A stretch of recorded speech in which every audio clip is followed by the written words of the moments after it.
A college student, inspired by an accident that almost killed her, continues to campaign for responsible boating. 8 summers ago, Alex Oddie was run over by a drunk boater, and she carries a reminder of that crash with her every day. Conroy DeLuche explains why she continues to tell the story about the worst day of her life. Alex Oddie has told the same story hundreds of times. When I was 13, I was run over by a drunk boater. On July 2nd, 2010, Alex was sitting on a jet ski on Lake Harrington when she saw a boat coming at her at a high speed. She hoped he would steer out of the way.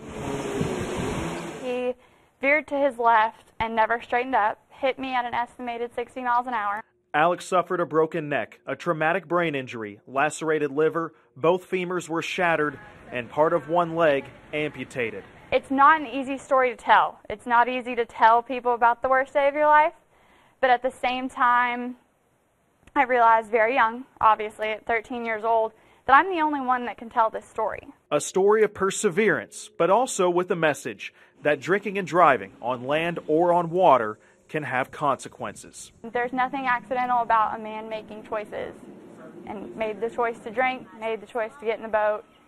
People made the choice not to stop him. Since her remarkable recovery, Alex has taken her story across the country, speaking at Mothers Against Drunk Driving and boating safety conferences, including one this past week in Lexington. If what happened to me means that one person will push away the beer or call for a safe ride home or whatever that may be, then it's worth it. Alex is 21 years old now and a journalism major at UK with a passion for sports photography.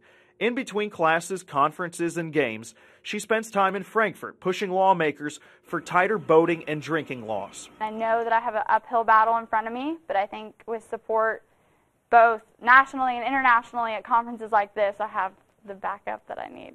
Despite her accident and amputated leg, Alex has never strayed far from the water and hopes that no one feels the pain she still carries with her 8 years later.